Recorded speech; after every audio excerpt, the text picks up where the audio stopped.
শুভ সন্ধ্যা। জয়জ্যোতি রয়েছে আপনাদের সঙ্গে। শুরু করছি আজকে stadium bulletin presented by one x bet in association with assure. আজকে ব্রিসবেনে যা আবহাওয়া, একবার খেলা হচ্ছে একবার বন্ধ হচ্ছে, মানে আজকের দিনটাও বৃষ্টি বিঘ্নিত। কিন্তু তা সত্ত্বেও যতখানি খেলা হয়েছে বলা যেতে পারে টোটালি আধিপত্য দেখিয়ে গিয়েছে অস্ট্রেলিয়া। গতকাল আমরা প্রেডিক্ট করেছিলাম 450 মতো করতে পারে অস্ট্রেলিয়া, 445-এ শেষ হয়েছে অস্ট্রেলিয়ার ইনিংস। এবং তারপর ভারত ব্যাটিং করতে নামে এবং ব্যাটিং করতে নেমে আরও একবার টপ অর্ডার কলাপস করে। খেলা শেষ হওয়া পর্যন্ত ভারতের স্কোর 51, 4 উইকেটের বিনিময়ে। এই অবস্থায় দাঁড়িয়ে এই মুহূর্তে ভরসা বোধহয় একমাত্র বৃষ্টি। সব নিয়ে আলোচনা করবো। আমার সঙ্গে রয়েছেন কলকাতা টিভির ডিজিটাল হেড অর্পণ ঘোষ। অর্পণ দা, স্বাগত। Thank you Joy, thank you. কি বলবে এই যে পুরো ম্যাচটা হলো, আমার কথায় যদি তুমি জানতে চাও তাহলে বলবো একটা ওয়ান ওয়ার্ড, ধস।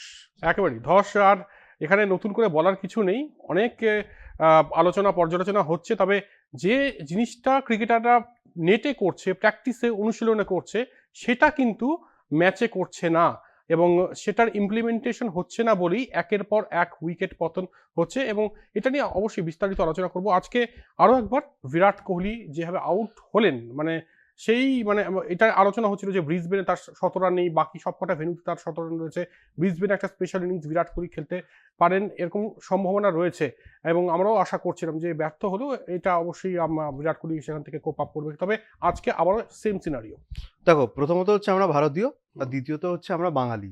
তাই আমাদের একটা আশা থাকেই যে ক্রিকেট মানে দারুণ একটা ব্যাপার কিছু হতে চলেছে। আমরা যদি মনে করি যে সেকেন্ড ইনিংসে বিরাট কোহলি একটা সেঞ্চুরি করবেন, তাহলে সেটা আমাদের কাছে বড় প্রাপ্তি হবে। তবে সেই সঙ্গে অতএব তুমি যেটা বললে যে প্রথম দুটো ম্যাচ এবং আজকে যে ম্যাচটা খেলেছেন উনি, মানে যে ইনিংসটা খেলেছেন, আমার মনে হয় না খুব একটা আশা তুমি রাখতে পারো। কারণ বিরাট কোহলি যেভাবে খোঁচা দিয়ে আউট হয়েছেন, আবার আমার মনে হচ্ছে আবার সেই পুরনো অস্ট্রেলিয়া সফরের কথা মনে পড়ে যাচ্ছে, যে বারবার বারবার তিনি বাইরের বল ঠেকাচ্ছেন আর বারবার আউট হচ্ছেন। তো এক কথায় বলতে গেলে তুমি যদি বলো যে রোহিত এখনও ক্রিজে রয়েছেন, বিরাটের সম্ভবত টেস্ট ক্যারিয়ার কোন দিকে এগোচ্ছে সেটা আর বোঝার বাকি নেই। এবং বিরাট কোহলিকে নিয়ে অনেক রকম মন্তব্য আসছে বিভিন্ন সোশ্যাল মিডিয়া প্ল্যাটফর্মে।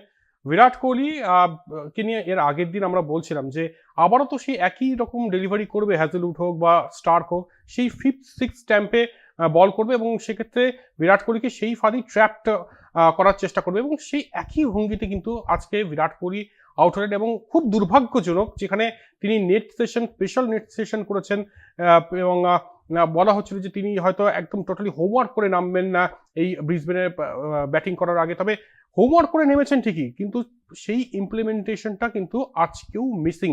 এবং সেই 6th স্ট্যাম্পে বল এবং আবারও সেই খোঁচা, এবং মানে ওল্ড ট্র্যাপে যেটা বলতে গেলে বলা যেতে পারে, ওল্ড ট্র্যাপ যেটা ছিল কোহলির জন্য, সেই ট্র্যাপই অস্ট্রেলিয়া ইউজ করেছে এবং একদম রেজাল্ট হাতে নাতে পাচ্ছে। অর্থাৎ কোহলি যে একদম টাচের মধ্যে নেই এটা ক্লিয়ার।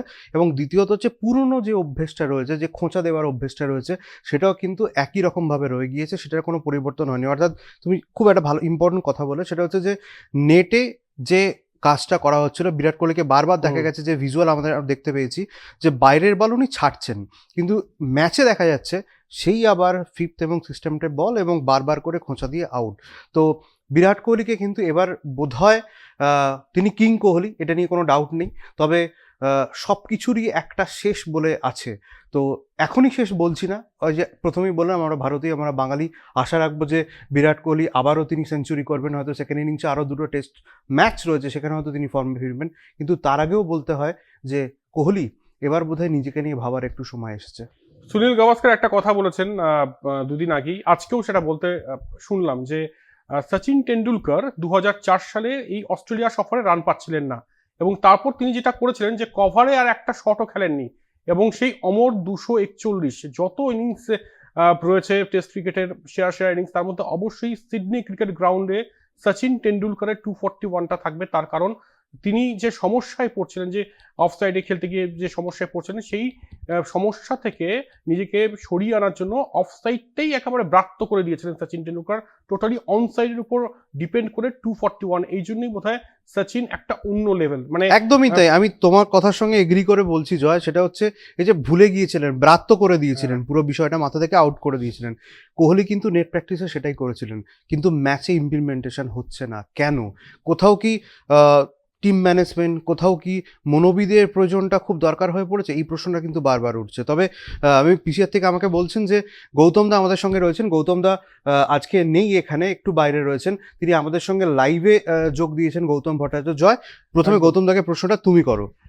গৌতম দা, যে প্রশ্নটা করব সেটা হচ্ছে যে ট্রেভিস হেড বারবার হেডেক হয়ে যাচ্ছে ভারতের, এবং যা অবস্থা তাতে এর পরের দুটো টেস্ট ম্যাচেও হেডেক হবে। কোথায় সমস্যা হচ্ছে ভারতীয় বোলারদের কাছে? এই সমাধান সূত্র বা এই হেডেকের কোনো মেডিসিন নেই কেন, কি বলবেন? জয়জ্যোতি, তুমি ঠিকই বলেছো যে ট্রাভিস হেডকে থামানো যাচ্ছে না। ট্রাভিস হেডকে আমি একটা স্ট্যাটস দেখছিলাম যে ট্রাভিস হেড ভারতের বিরুদ্ধে যা রান করেছেন, 12টা টেস্ট ম্যাচে 808 রান করেছেন। একই সময়ে ট্রাভিস হেড 23টা ইনিংসে অন্য দেশের বিরুদ্ধে রান করেছেন 701। অর্থাৎ 12টা ইনিংসে যেখানে 808 রান, সেখানে অন্য দেশের বিরুদ্ধে 23টা ইনিংসে রান মাত্র 701, অ্যাভারেজ 30। ট্রাভিস হেড যেভাবে ভারতের সঙ্গে রান করে যাচ্ছেন, এরকম একটাই নমুনা আমি পাচ্ছি যে 70 দশকে জাহির আব্বাস ইন্ডিয়ান স্পিনারদের এগেস্টে তখন আমূল একটা বড় বিজ্ঞাপন দিয়েছিল, আভি বাস করো। এখন ওটার কথা জাহির আব্বাস বলেন। এই ট্রাভিস হেডের জন্য মনে হচ্ছে ওটা কিছু হোর্ডিং দিতে হবে, কারণ 18 মাস ধরে ভারতে এই শিরোপীড়া সহ্য করছে, এই মস্তিষ্কের যন্ত্রণা, যার নাম ট্রাভিস হেড। যেখানে ভারতকে পাচ্ছেন, সেটা ওয়ার্ল্ড সিরিজ ক্রিকেটের ফাইনাল হোক, টেস্ট সিরিজের ফাইনাল হোক, ওয়ার্ল্ড কাপ ফাইনাল হোক, এখানে টেস্ট ম্যাচ হোক, এবং অদ্ভুত ভাবে ভারতীয় বোলাররা কোনো রাস্তাই খুঁজে পাচ্ছেন না তাকে হারানোর। বারবার করে দেখা যাচ্ছে যে তাদের চেষ্টা হচ্ছে, এমনকি জসপ্রীত বুমরা থেকেও কোনো রাস্তা পাওয়া যাচ্ছে না। আমরা এই ট্রাভিস হেডকে দেখেছি যে আইপিএল এ দুটো ম্যাচে, ফাইনালে ওঠার ম্যাচ এবং ফাইনালের ম্যাচে, মিচেল স্টার্ক কিন্তু একমাত্র বোলার যিনি ট্রাভিস হেডকে কোথাও রান করতে দেন না। এবং আমি জানি না যে ট্রাভিস হেডের জন্য ভারতের এই এত স্বামী নিয়ে মাথা না ঘামিয়ে জয়জ্যোতি, যদি আর্শদীপ সিংকে উড়িয়ে আনা যায়, অনেকদিন স্বামী হয়েছে, আর্শদীপ সিং কেন টেস্ট ম্যাচ খেলবেন না? কি এমন হাতি ঘোড়া ব্যাপার আছে টেস্ট ম্যাচ তিনি ওয়ানডে এবং টি20 যদি এত আন্ডার প্রেশার সিচুয়েশনে খেলতে পারেন, তাহলে টেস্ট ম্যাচ খেলার কি অসুবিধা আছে? কারণ এভাবে যদি বসে থাকে ভারত, ট্রাভিস হেড কিন্তু মেলবোর্ন এবং সিডনি নিয়েও চলে যাবেন। ভারত তখন ফাইনালে তো ওয়ার্ল্ড টেস্ট চ্যাম্পিয়নশিপে যেতেই পারবে না, বরঞ্চ কমপ্লিটলি হাত কামড়াবে। এমনকি যেটা গাভাস্কার বারবার করে বলছেন, যে ইনিংসের শুরুর দিকে তাকে কেউ শর্ট বলও দিচ্ছে না। তাহলে কি ট্রাভিস হেডের জন্য পরিকল্পনা করতে গিয়ে রোহিত শর্মার, গৌতম গম্ভীরের প্রথম মাথা ঘেটে ঘুমা হয়ে যাচ্ছে? এছাড়া তো কোনো ব্যাখ্যাই নেই। একদমই গৌতমদার আমরা বক্তব্য শুনলাম। আর একটা দুর্দান্ত পয়েন্ট তিনি বললেন, আর্শদীপ সিং যে বোলার সাদা বলের ক্রিকেটে ডেথ ওভারে এরকম ম্যাচুরিটির সঙ্গে বোলিং করতে পারেন, সেই বোলার লাল বলের ক্রিকেটে অবশ্যই সফল হতেই পারেন। তাকে একবার সুযোগ দেওয়া যেতেই পারে, যেখানে মোহাম্মদ শামি আসতে পারছেন না, আমরা শামির উপর ভীষণভাবে নির্ভরশীল হয়ে পড়ছি। তাই আর্শদীপ কিন্তু একটা ফ্যাক্টর হতেই পারে, এবং যদি সুযোগ দেয় তাহলে আমার মনে হয় ইমপ্লিমেন্টেশন হবে তার ট্যালেন্টের। একদমই তাই, এটা নিয়ে কোনো ডাউট নেই। তুমি যদি বলো গৌতমদা যে কথাটা বললেন, সেটা হচ্ছে হর্ষিত রানাকে আমরা সুযোগ দিয়েছিলাম, রাইট? তো হর্ষিত রানার যে এক্সপিরিয়েন্সটা রয়েছে, একদমই এক্সপিরিয়েন্স না, ডেবিউ হয়েছে তার, কিন্তু সেই দিক থেকে তুমি যদি দেখো, আর্শদীপ সিং কিন্তু অলরেডি টি20 ওয়ানডে খেলে ফেলেছেন, তো তার একটা এক্সপিরিয়েন্স রয়েছে। তো সেই এক্সপিরিয়েন্সটাকে যদি আমরা কাজে লাগাতে চাই, তাহলে কিন্তু অবশ্যই টেস্ট ম্যাচে, মানে লাল বলে ক্রিকেটে কেন হর্ষদীপ সিং নয়, গৌতমদা যেটা বললেন একদমই সহমত। হর্ষদীপকে এবার বোধহয় ট্রাই করার সময় এসে গিয়েছে। আর আমি জানি তোমারও একটা প্রশ্ন রয়েছে, গৌতমদা রয়েছেন আমাদের সঙ্গে। কি প্রশ্ন তোমার? হ্যাঁ, গৌতমদার কাছে একটা প্রশ্ন করব গৌতমদা, সেটা হচ্ছে যে টপ অর্ডারটা দেখলাম, বিরাট কোহলি আবার সেই বাইরে খোঁচা দিয়ে আউট হলেন, এবং এখনো পর্যন্ত ক্রিজে রয়েছেন অধিনায়ক রোহিত শর্মা। বিরাট আর রোহিতের ভবিষ্যৎটা কি? এটাই, তাদের কি এবার টেস্ট থেকে সরে যাওয়াটা উচিত? দেখো অর্পণ, এটা বোঝাই যাচ্ছে যে রোহিত শর্মা এবং বিরাট কোহলি এরা কেউ আর সেরা ফর্মের ধারে কাছে নেই। কোহলিকে দেখে তো আমার খুব আশ্চর্য লাগছে, যে কোহলিকে অস্ট্রেলিয়ায় দেখেছি মিডল স্টাম্পের ক্রিজের 2 গজ বাইরে দাঁড়িয়ে থাকতে অকুতোভয়ে মিচেল জনসনকে খেলছেন, হ্যাজেলউডকে খেলছেন, সেই কোহলির আজকে এমন অবস্থা যে তার নড়াচড়াটাই যেন মনে হচ্ছে মন্থর হয়ে গেছে। এবং আমার তো মনে হচ্ছে সবার আগে বিরাট কোহলির ফিটনেস নিয়ে কি কোনো সমস্যা দেখা যায়? ফিটনেস বা চোখে দেখা কোনো একটা কিছু, শুধু টেকনিক্যাল সমস্যা হয়তো নয়, যদিও আপাতদৃষ্টিতে টেকনিক্যাল সমস্যা। বিরাট কোহলির নড়াচড়া কি বয়সের সঙ্গে সঙ্গে মন্থর হয়ে গেছে? এর উত্তর বিরাটই দিতে পারবেন। তবে কোথাও মনে হয় যে এটা বলতে পারলে ভালো হতো যে বিরাট কোহলি বা রোহিত শর্মা, যাদের প্রায় 36-37 বছর বয়স হয়ে গেল, তাদের জন্য এই অবস্থা হচ্ছে। কিন্তু তোমার ইয়াংস্টারও তো রান করতে পারছেন না। শুভমান গিল, তাকে দেখে শিক্ষানবিশ মনে হচ্ছে। যশস্বী জয়সওয়াল একটা ম্যাচ ভালো খেলেছিলেন, প্রথম টেস্ট ম্যাচ, তারপরে তারও করুণ অবস্থা। কাজে এরম আমি যদি কালকে মনে করা যায় বিরাট কোহলি রোহিত শর্মাকে বাদ দিয়ে দেওয়া হলো, তাতেও কি সমস্যার সমাধান হবে? ইয়াংরাও তো রান করতে পারছেন না। কাজে সার্বিক একটা কোথাও ব্যর্থতা ঘটছে।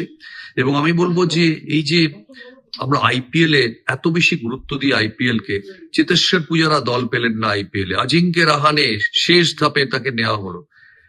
যত বেশি করে লাল বলের এই ধরনের ক্রিকেটারদের যত বেশি তাচ্ছিল্য করা হবে, তত বেশি এই সমস্যাগুলো তৈরি হবে। কারণ সাদা বলের যে প্লেয়াররা, তারা এখন সহজ রাস্তা বুঝে গেছেন যে বছরে টেস্ট ম্যাচ আর কটা হয়, তার চেয়ে সাদা বলটা মন দিয়ে খেলবো। যেমন হর্ষদীপ সিং বললাম, লাল বল খেলতে আগ্রহী নন, মনে হচ্ছে সাদা বলেই থাকতে চান। যতক্ষণ না লাল বলের নায়কদের আমরা পৃথক মর্যাদা দেব, পৃথক আমরা মানে বিসিসিআই, আমরা মানে শুধু মিডিয়া নয়, বিসিসিআই এবং তার সঙ্গে থাকা এই পুরো যে বৃত্তটা, মিডিয়া, এজেন্ট, সবাই যতক্ষণ না পূজারা বা রাহানেরা কুলিন হিসেবে আলাদা করে স্বীকৃতি পাবেন, ততক্ষণ কিন্তু আমরা এই ধরনের প্লেয়ার আর পাবো না। এটা একটা বিরাট সমস্যা, কিন্তু এই সমস্যার সমাধান করতেই হবে, নইলে ভারত কিন্তু বর্ডার গাভাস্কর ট্রফি থেকে বিচুটির রিয়েল জ্বালা নিয়ে ফেরত আসবে। গৌতম দা একদমই। দুর্দান্ত ভাবে কিন্তু মানে ব্যাখ্যা দিলেন এক্ষেত্রে। সিরিয়াসলি অবশ্যই এটা নিয়ে আমরা আলোচনা করব, তবে এই মুহূর্তে একটা ছোট্ট বিরতির সময় হয়ে গিয়েছে। একটা ছোট্ট বিরতি, ফিরছি খুব শীঘ্রই, সঙ্গে থাকুন। ফিরে এলাম বিরতির পর, জয়জ্যোতি রয়েছে আপনাদের সঙ্গে। আর আলোচনা তো জমে উঠেছে। আমাদের যুগ্ম সম্পাদক গৌতম ভট্টাচার্য বেশ ভ্যালুয়েবল পয়েন্টস রেজ করেছেন এক্ষেত্রে, সেটা নিয়ে আলোচনা অবশ্যই হবে। তবে আজকে প্রথম যে ব্যাটার আউট হয়েছেন তাকে নিয়ে একটু কথা বলি। যশস্বী জয়সওয়াল এই সিরিজে প্রথম টেস্ট ম্যাচে একটা দুর্দান্ত 17 রান করেছেন আনডাউটেডলি। আজকে মাইকেল ভন তিনি এক জায়গায় লিখেছেন যে যখন নাকি প্র্যাকটিস করছিলেন, মানে ব্যাট করতে যাওয়ার আগে যখন তিনি শ্যাডো প্র্যাকটিস করছিলেন এবং যে তাকে থ্রো ডাউন করছিল, যখন প্র্যাকটিস করছিলেন একই রকম শট খেলছিলেন, কিন্তু সেই বলটা কিন্তু এরিয়াল রুট নিচ্ছিল না। যখন খেলতে গেলেন ম্যাচে, তখন কিন্তু সেই বলটা হাওয়ায় ছিল এবং ফিল্ডার ক্যাচ নিলেন। এটার কারণটা কি প্রেশার? যশস্বী জয়সওয়ালের বয়স বেশি নয়, অস্ট্রেলিয়ার মাটিতে অস্ট্রেলিয়ান ফাস্ট বোলারদের বিরুদ্ধে, তাও আবার মিচেল স্টার্কের বিরুদ্ধে তিনি খেলছেন। কোথাও বোধহয় আরেকটু ম্যাচুরিটি প্রয়োজন, এবং খেলতে খেলতেই অবশ্যই ম্যাচিওর হবেন না যশস্বী জয়সওয়াল, এটা নিয়ে মানে এটা আমরা নিশ্চিত, কারণ তার মধ্যে যথেষ্ট রকম ট্যালেন্ট রয়েছে। তবে মাইকেল ভন যে কথাটা বললেন যে যখন প্র্যাকটিস চলছে তখন পারফেক্ট, যখন ম্যাচে যাচ্ছে ক্রিকেটাররা যশস্বী জয়সওয়ালকে টেনে বললেন, তখন কিন্তু সেই টেনশন কাজ করছে এবং যার ফলে সেই একই মিস্টেক। দেখো, আমরা যখন একদম আলোচনা শুরু করেছিলাম তখনই আমরা বলেছিলাম যে নেটে সবকিছু ঠিকঠাক চলছে, ঠিক আছে। যখনই তুমি ম্যাচ খেলতে যাচ্ছ তখনই কিন্তু কোনো কিছু আর ইমপ্লিমেন্ট হচ্ছে না, সেটা তো সেইটাই সবচেয়ে বড় ফ্যাক্টর হয়ে যাচ্ছে। এবং যে কারণে ইম্পর্টেন্ট সেটা হচ্ছে যে যশস্বী জয়সওয়াল যতবার আউট হয়েছেন মিচেল স্টার্ক 3বার আউট হয়েছেন, কিন্তু মিচেল স্টার্কের বলই আউট হয়েছেন, অর্থাৎ ওই টু স্লোয়ের জবাব এখন উনি পাচ্ছেন, সেটা নিয়ে ডাউট নেই। তবে যশস্বী জাস্ট মানে একদম এক কথায় বলতে গেলে অসাধারণ পারফর্মার, ট্রু ব্যাটার, এটা নিয়ে কোনো ডাউটই নেই। আমার মনে হয় যে যশস্বী চিন্তা করার কিছু নেই, এরকম মাঝে মধ্যে হতে পারে অস্ট্রেলিয়ার মতো জায়গায়, সেখানে একটা দুর্দান্ত নক খেলার পর এই আউট ঠিক আছে, তাও যশস্বীকে আমরা কিছুটা ব্যাক করা যেতেই পারে। এখনো 2টো ম্যাচ রয়েছে, এখনো একটা ইনিংস রয়েছে, তো সেই দিক থেকে দেখতে গেলে আমরা যদি যশস্বীকে বাদ দিয়ে দিই, তাহলে কিন্তু তোমার কাছে থাকছে আরো 3জন। অর্থাৎ এর আগে আমরা বিরাট কোহলি নিয়ে আলোচনা করেছি, শুভমান গিল বারবার কিন্তু ব্যর্থ হচ্ছেন। শুভমান গিলকে নিয়ে কিন্তু এবার মনে হয় আলোচনা করাটা এবার প্রয়োজন হয়ে পড়েছে। আর আলোচনা তো করতেই হবে যে ব্যাটার এই ব্রিসবেনে গতবার 91 রানের একটা ইনিংস খেলেছিলেন এবং 30টি টেস্ট ম্যাচ খেলে ফেলেছেন, তবে এখনো পর্যন্ত কিন্তু সেই ছাপটা ফেলতে পারেননি শুভমান গিল। এটা হচ্ছে অপরচুনিটি, সেই অপরচুনিটি যদি এনক্যাশ করতে না পারেন তাহলে সমস্যা। তাহলে কেন চেতেশ্বর পূজারা বাইরে থাকবে, কেন অজিঙ্ক্য রাহানে বাইরে থাকবে, এই প্রশ্ন কিন্তু উঠছে, মানে এর আগেও উঠেছে, আজকে আরো জোরালোভাবে উঠছে। শুভমান গিল আজকেও ব্যর্থ, আর এটার কারণটাও সেই মানে প্র্যাকটিসে সব ঠিকঠাক, কিন্তু ম্যাচে গিয়ে সেটা এক্সট্রা প্রেশার কিনা সেটা বোঝা খুব মুশকিল, এবং সেটার জন্য তিনি বারবার কিন্তু ব্যর্থ হচ্ছেন। এবারে নিউজিল্যান্ড সিরিজেও তিনি ব্যর্থ হয়েছেন, যেটা গত নিউজিল্যান্ড সিরিজ হয়েছে ভারতের মাটিতে। এই মুহূর্তে কে রয়েছে আমাদের সঙ্গে, কোন দর্শক বন্ধু রয়েছেন? হ্যালো, হ্যাঁ, কে বলছেন, কোথা থেকে বলছেন? আমি মুর্শিদাবাদ থেকে বলছি। হুম। কি প্রশ্ন আপনার? আমার প্রশ্ন বলছি স্যার, রাজিঙ্কা রাহানেকে আবার দলে নিলে কেমন হতো? হুম। হ্যাঁ। আর বলছি মোহাম্মদ শামি কি এখন পুরো ফিট না, উনি কি খেলতে পারবেন না? আকাশদীপের জায়গায় মোহাম্মদ শামি খেলে তো অনেক ভালো হতো, সেটাই আমার প্রশ্ন। ধন্যবাদ ধন্যবাদ। ধন্যবাদ একদম খুব ক্রুশিয়াল দুটো প্রশ্ন, এটা নিয়ে আমরা অলরেডি গৌতম দাও বলেছেন। সেটা হচ্ছে আজিঙ্কে রাহানের এই মুহূর্তে যা ফর্ম রয়েছে নিঃসন্দেহে এক্সিলেন্ট, সেটা কেকেআর এর জন্য যথেষ্ট ভালো। এবং কেকেআর এর ক্যাপ্টেন হবার দৌড়ে এগিয়ে রয়েছেন, যে নকটা তিনি খেলছেন ঘরোয়া ক্রিকেটে এক কথা বলা যেতে পারে এক্সিলেন্ট। তবে ঘরোয়া ক্রিকেট আর ইন্টারন্যাশনালের মধ্যে পার্থক্য রয়েছে। আজিঙ্কে রাহানের যে টপ ব্যাটার, এটা নিয়ে কোনো ডাউট নেই। কুলিন ব্যাপারটা গৌতম দা যেটা বললেন সেটা হয়তো অবশ্যই পূজারার জন্য খাটে। আমার মনে হয় যে আজিঙ্কে রাহানে এই মুহূর্তে সেরা চয়েস হবেন না। তবে মোহাম্মদ শামি মানে আকাশদ্বীপের জায়গায় মোহাম্মদ শামি এটা কখনোই নয়। মোহাম্মদ শামি এখনো পর্যন্ত ফিটনেস সার্টিফিকেট বিসিআইয়ের হাতে আসেনি, সেই কারণে তিনি তাকে অস্ট্রেলিয়ায় উড়িয়ে নিয়ে যাওয়া হচ্ছে না। তবে আকাশদ্বীপ কিন্তু হর্ষিত রানার যোগ্য বদলি, এটা বলা যেতে পারে। জয়। একদমই। আর মোহাম্মদ শামির প্রসঙ্গে একটা কথা বলে রাখি যে কয়েকদিন আগে আমার সঙ্গে দেবব্রত দাসের কথা হচ্ছিল ইডেন গার্ডেন্সে। তিনি পরিষ্কার বলছেন, মানে যিনি মোহাম্মদ শামিকে তুলে এনেছেন, তিনি পরিষ্কার বলছেন যে এত তাড়াহুড়োর কিছু নেই। লম্বা রেসের ঘোড়া মোহাম্মদ শামি, তার একটা সোয়েলিং রয়েছে অবশ্যই হাঁটুতে, সেটার জন্য একটু সময় নিচ্ছে বিসিসিআই। আর বিজয় হাজারেতে কিন্তু সেই মানে ওই অত ওভার করতে হয় না, বা সৈয়দ মুস্তাক আলীতে অত ওভার করতে হয়নি মোহাম্মদ শামিকে। তাই অস্ট্রেলিয়ার মাটিতে গিয়ে টানা ওভারের পর ওভার করে যাওয়া এতটা বোধহয় সহজ হবে না, সেই জন্য হয়তো একটু ওয়েট অ্যান্ড ওয়াচ পলিসিতে গিয়েছে এক্ষেত্রে বিসিসিআই। এই মুহূর্তে কে রয়েছেন, কোথা থেকে রয়েছেন, কে রয়েছেন, কোথা থেকে রয়েছেন? আমি রয়েছি অনিল মুখার্জি, 4-5 বার তো বললাম আমি। কি প্রশ্ন আপনার? আমার প্রশ্ন আমি হ্যাঁ বলুন, শুনতে পাচ্ছি। কি প্রশ্ন আপনার? হ্যালো, হ্যাঁ বলুন, শুনতে পাচ্ছি। কি প্রশ্ন আপনার? আমি আমি বলছি, গ্রাম থেকে বলছি, অনিল মুখার্জি। হ্যাঁ, প্রশ্ন কি আপনার? আমার প্রশ্ন হচ্ছে যে একটা প্লেয়ার একটু ভালো খেললে, প্রশ্ন এইটাই যে একটা প্লেয়ার একটু ভালো খেললেই মিডিয়া আপনারা এমন তাকে তুলে ধরেন যে সে নিজেকে মনে করে আমি একটা। অনেক ধন্যবাদ। দেখুন, একটা কথা বলি যে যদি ভালো পারফর্ম করে, যদি পার্থের উইকেটে কেউ 17 রান করে, তাকে তো অ্যাপ্রিসিয়েট করতেই হবে, এবং সেখানে তুলে ধরার কোনো ব্যাপার নেই। যদি বিরাট কোহলি পার্থে 17 রান করেন, বা যদি যশস্বী জয়সওয়াল একটা স্পেশাল নক খেলেন, সেক্ষেত্রে মিডিয়া অ্যাপ্রিসিয়েট করবেই, এবং যখন তারা ফ্লপ হবেন তখনও তার কিন্তু সমালোচনা হয়।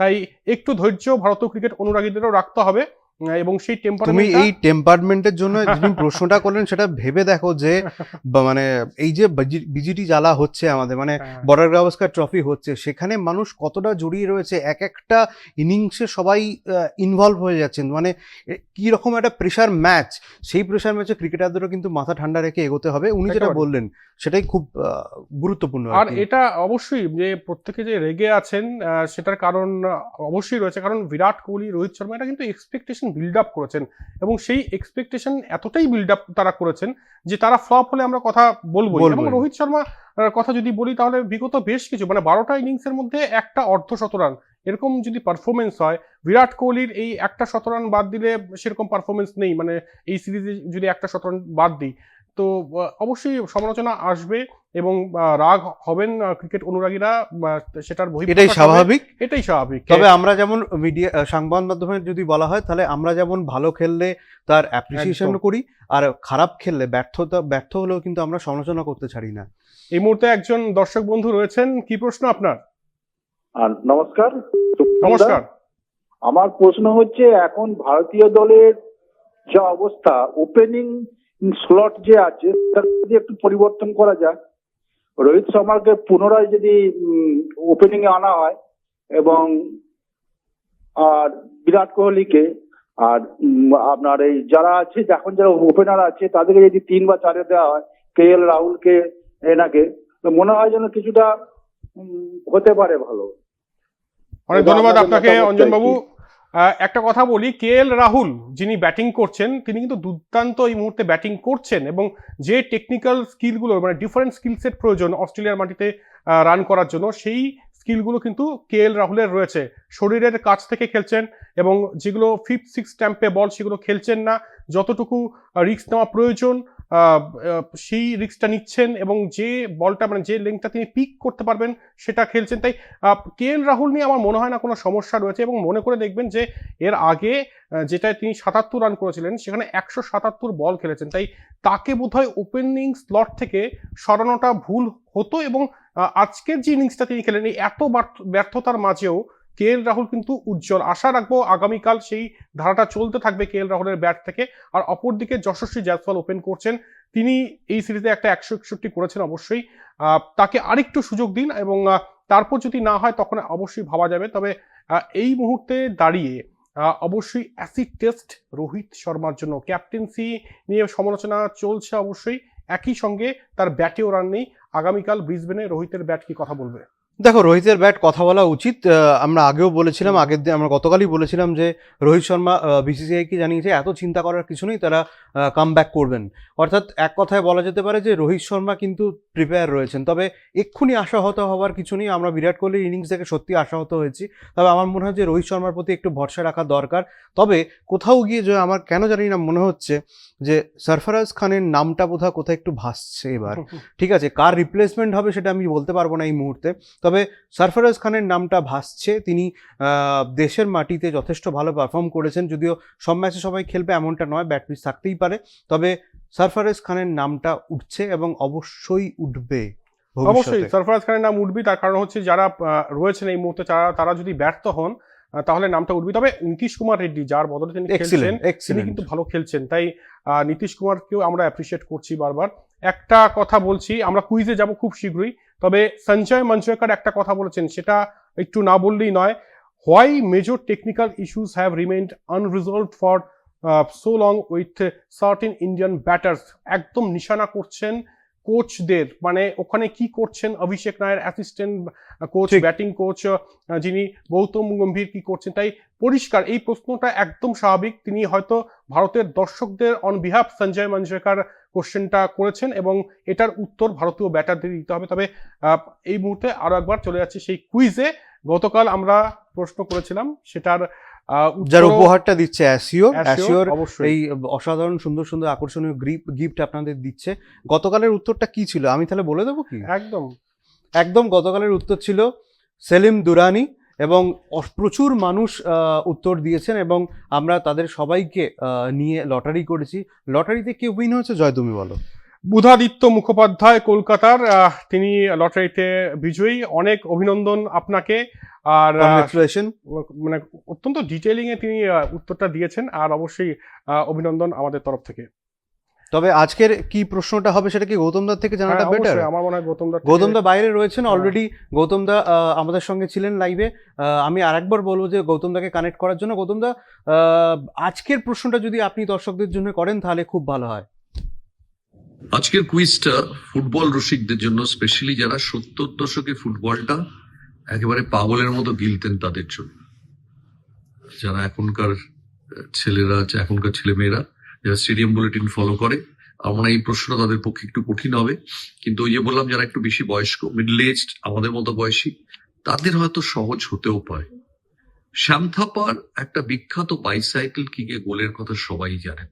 ৭৮-এ এই গোলটা করেছিলেন তিনি ইস্ট বেঙ্গলের বিরুদ্ধে, মোহনবাগানের হয়ে। আমার প্রশ্ন, শ্যাম থাপার ব্যাক বলি যখন গোলে ঢুকছিল, হালকা করে একজনের, ইস্ট বেঙ্গলের কারুর হালকা করে শরীর স্পর্শ করে সেটা গোলে ঢুকে যায়। এখনো গোলটা মনে করতে পারি, গোলটা হয়েছিল র্যাম্পার্টের দিকে মোহনবাগান মাঠে। কারুর একজনের শরীর স্পর্শ করে বলটা গোলে ঢুকে যায়। আমার প্রশ্ন, কার শরীর স্পর্শ করেছিল বলটা? দারুণ প্রশ্ন গৌতম দার প্রশ্নটা দারুণ। তবে অ্যাসিওর যে গিফট দিচ্ছে সেই গিফট জেতার জন্য আপনাদের বারবার একটা কথাই বলছি, এটা একটুখানি খেয়াল রাখুন। সেটা হচ্ছে আমাদের কুইজের ডিউরেশন আগামীকাল সকাল 8টা, 12 আওয়ার্সের মধ্যে আপনাকে কিন্তু উত্তরটা দিতে হবে। তার বাইরে যদি উত্তর দেন তাহলে কিন্তু সেটা কাউন্টের মধ্যে ধরা হয় না। তাই জয়, দর্শকদের জন্য আরও একবার তুমি বলে দাও যে অ্যাসিওর যে গিফট দিচ্ছে সেটার কতক্ষণের মধ্যে দিতে হবে এবং কবে দিতে হবে।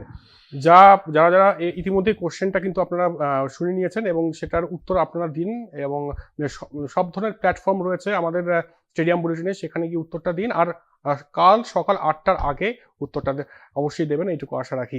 এখানেই শেষ করতে হচ্ছে আজকের স্টেডিয়াম বুলেটিন। অনেক ধন্যবাদ অর্পণদা তোমাকে। আর থ্যাংক ইউ। কি হয় আগামীকাল, ভারত কি ফলোঅন বাঁচাতে পারে সেদিকে অবশ্যই চোখ থাকবে ব্রিসবেনের দিকে, চোখ থাকবে ব্রিসবেনের আকাশের দিকেও। শেষ করছি এখানেই আজকে stadium bulletin presented by one expert in association with assure.